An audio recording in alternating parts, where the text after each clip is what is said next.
네, 10분 만에 읽는 신간. 오늘 소개해드릴 책은 서울 아파트 이급지의 비밀입니다. 네, 저는 이북을 구입해서 읽었고요. 네, 네이버에 가서 보니까 2021년 1월 달에 나온 책이네요. 그 저자는 가즈아님이라고 그 부동산 스터디에 글을 많이 올리시고 있는 분인 것 같아요. 그러다가 이제 책까지 내신 걸로 보이고요. 자, 빠르게 그 목차부터 살펴보도록 하겠습니다. 목차는 크게 보자. 네 파트로 나누어져 있고요. 스텝 1, 무주택자 지금이라도 사야 하나? 네. 답은 예스죠. 네, 서울 아파트는 언제라도 사는 게 좋다. 특히 그 무주택자는 빨리 1주택자가 좋다라는 내용들이 있어요. 그리고 스텝 2, 저평가 이급지의 비밀인데, 그렇다면 어떤 아파트를 지금 사야 되냐?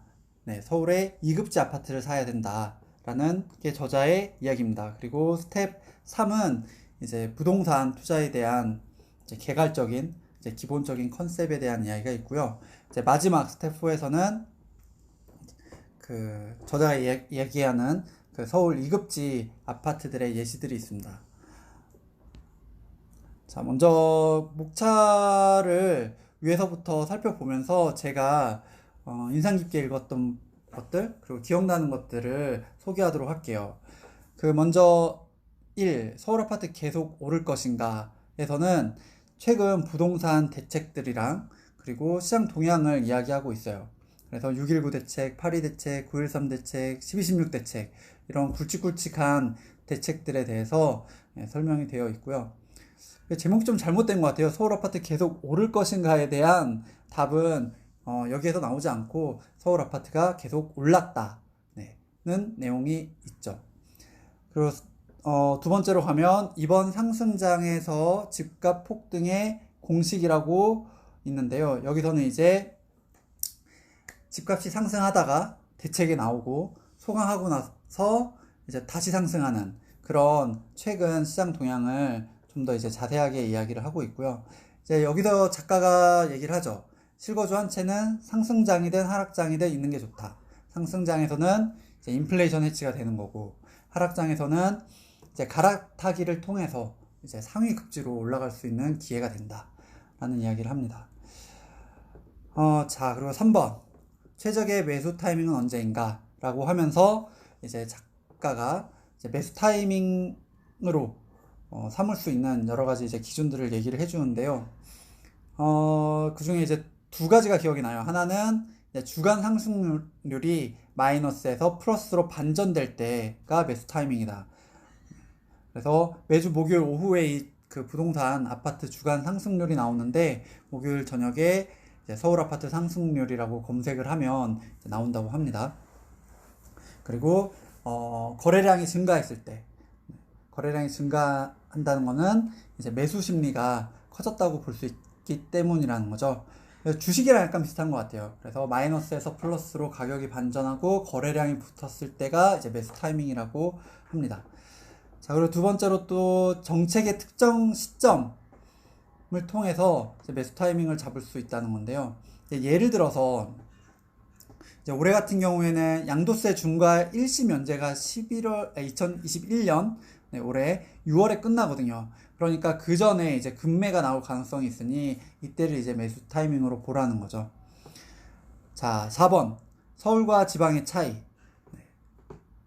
여기서는 이제 서울 아파트를 사야 된다. 왜냐하면 지방은 뭐 재건축이나 이제 리모델링과 같은 정비 사업 대신에 그냥 공터에 새로 지으면 되기 때문에 그런 토지의 가치를 감안했을 때 서울 아파트를 사는 게 안전하다라고 하고 있습니다.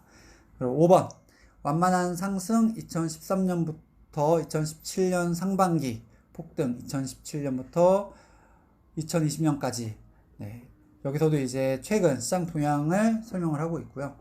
자, 6번. 2021년 이후에 부동산 시장은 어떻게 될 것인가에 대해서 이제 작가의 견해를 이야기하고 있는데요. 이제 첫 번째는 양극화와 차별화가 나타날 것이다. 왜냐하면 정보가 이제 다 오픈되어 있는 세상이잖아요. 그러다 보니, 그리고 이제 젊은 세대들은 또 정보에 민감하기 때문에 이런 정보가 이제 특정 아파트에 이제 수요가 몰리게끔 한다는 거죠. 자, 그리고 2급지가 비상할 거다. 왜냐하면 뭐 뒤에서 좀 더 자세하게 나오겠지만은 대출 제한도 적고 전세가율도 높고 하방 경직성도 높기 때문이다 라고 하고 있습니다. 그 다음에 최근 임대차 3법이 이제 시행이 됐는데요. 그래서 이제 전세가가 올라가고 있고 하방 경직성이 이제 높은 시장이 될 거라고 보고 있습니다. 참고로 마지막에 이제 법인이 많은 지역을 피하라고 이제 얘기하면서 법인이 많이 투자한 지역 리스트도 보여주고 있어요. 자, 7번 하락기에도 안전한 곳. 먼저 1급지에 대한 이야기가 있는데 1급지는 이제 상승할 때 많이 상승하지만 하방 리스크도 그만큼 높다. 그리고 또 신축발 경계하라고 하고 있어요. 그래서 결론은 서울 아파트, 구축, 2급지, 그리고 역세권 이런 곳을 사라고 하고 있습니다. 그리고 2025년부터는 시장의 하방 리스크가 높아지기 때문에 그 이후에는 조심하라는 또 첨언을 하고 있어요. 자, 8번 저평가란 없다. 여기에 대해서 이제 저자의 의견은 있다라고 보고 있습니다. 왜냐하면 이제 키 맞추기가 어떤 시간을 거쳐서 있을 수 있고, 그 다음에 두 번째로는 호재가 반영되는데 또 시간이 걸리기 때문에 일시적으로 아파트의 저평가 상태가 있을 수 있다라고 합니다. 자, 9번 폭락론을 들으면 가난해진다. 그리고 10번 포지션별 전략이 있는데요. 자, 무주택자, 1주택자, 뭐 다주택자에 대한 전략을 소개하고 있는데 1주택자만 이야기를 하도록 하겠습니다. 1주택자 같은 경우에 여윳돈이 적으면 현 상황을 관망하거나 상급지로 갈아타는 게 좋다라고 얘기를 하고 있어요. 그리고 참고로 이제 가용 자금이 5천만 원이 안 되는 경우에는 차라리 아파트 말고 초역세권에 있는 신축 빌라를 한번 살펴보는 것도 괜찮겠다라고 조언을 합니다. 자, 그리고 이제 스텝 2로 넘어가면 저평가 2급지에 대해서 좀 더 자세히 살펴보는데요. 자, 1. 2급지란 2급지는 3대 업무지구가 가깝고 그리고 가까운 곳에 1급지가 있고 호재가 예정되어 있는 곳이라고 합니다. 자, 2번 2급지를 선택하는 이유 앞에서도 잠깐 얘기했는데요. 일단 수익률이 좋고요. 3급지는 수익률이 낮죠. 대신 많이 떨어지지도 않지만 그런 반면에 2급지는 이제 수익률이 좋다고 하고요. 그리고 대출 제한도 적고 그리고 전세가가 높기 때문에 투자금도 적다고 합니다. 그리고 세금에서도 유리하고요. 그리고 뭐 앞서 얘기한 거랑 같은 맥락인데 이제 투자보다 실수요가 많다 보니까 이제 하방 경직성이 높은 게 2급지의 장점이라고 합니다.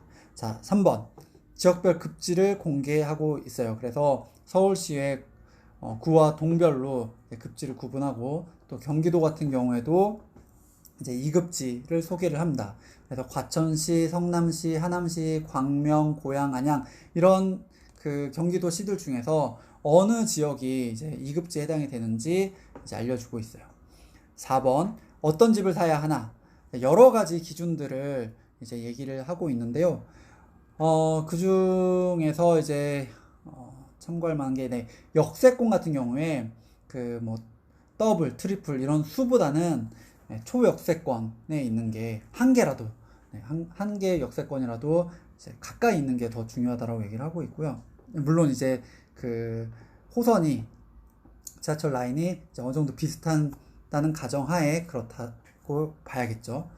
자, 그리고 용적률이 이제 300% 넘으면 재건축 불가능하다. 그렇기 때문에 300% 넘어가면 400%든 700%든 의미 없다. 이런 얘기가 기억이 납니다.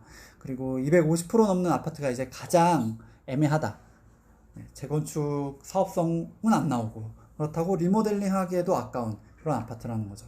그래서 차라리 300% 넘으면 이제 리모델링으로 확실하게 노선을 잡을 수 있기 때문에 오히려 이렇게 300% 넘는 게 긍정적인 측면이 될 수도 있다라고 보고 있어요. 자, 그리고 하반 경직성이 높은 집을 사야 된다. 네, 최근 상승률이 완만하고 그리고 전세가율이 높고 수요가 꾸준한 지역을 사라고 하고 있습니다. 그 다음에 평형 구성이 골고루 분배되어 있는 것이 좋다고 하고 있어요. 왜냐하면 이제 여러 평형들이 있으면서 먼저 잘 나가는 평형이 이제 다음 평형을 끌고 온다는 거죠. 다만 이제 재건축 리모델링에서는 이제 단일 평형이 유리합니다. 그리고 5번 서울 아파트를 사는 구체적인 시뮬레이션. 여기서는 이제 작가가 직접 이제 아파트를 골라서 매매하는 전체적인 과정을 소개를 하고 있고요. 6번 집값에 영향을 미치는 정도. 이거는 층이 제일 중요하고 그 다음에 뷰와 향. 그리고 세 번째가 이제 형. 타워형이냐 판상형이냐. 여기서는 이제 판상형이 더 낫죠. 이런 기준을 얘기를 하고 있습니다. 참고로 구축 같은 경우에는 탑층에서 마이너스 1층, 탑층에서 마이너스 2층이 가장 로얄층이라고 합니다. 자, 스텝 3는 부동산 고수가 되는 길인데요. 이건 목차만 봐도 충분할 것 같아요. 첫 번째, 레버리지를 최대한 활용하라. 두 번째, 부동산은 늘 장기 우상향이다 라고 믿어야 된다는 거죠. 세 번째, 부동산의 기본은 세테크 그리고 1가구 2주택. 네 번째, 집값을 쉽게 예측하지 마라. 투자는 예측이 아닌 대응이라고 많이 하죠. 이건 주식에서도 많이 나오는 이야기입니다. 자, 그리고 5번, 관심 가는 단지를 꾸준히 지켜보자. 그리고 6번, 판단력 그리고 실행력이 중요하다. 자, 여기까지가 스텝 3고, 자, 이런 전반적인 내용을 가지고 이제 실전 사례들을 얘기를 실전 사례라기보다 실제 투자할 만한 서울 아파트 2급지의 예시들을 이제 하나하나 알려주고 있습니다. 여기까지가 이제 책 내용들을 한번 쭉 살펴본 거고요. 관심이 있으신 분들은 한번 일독해 보시기를 권합니다.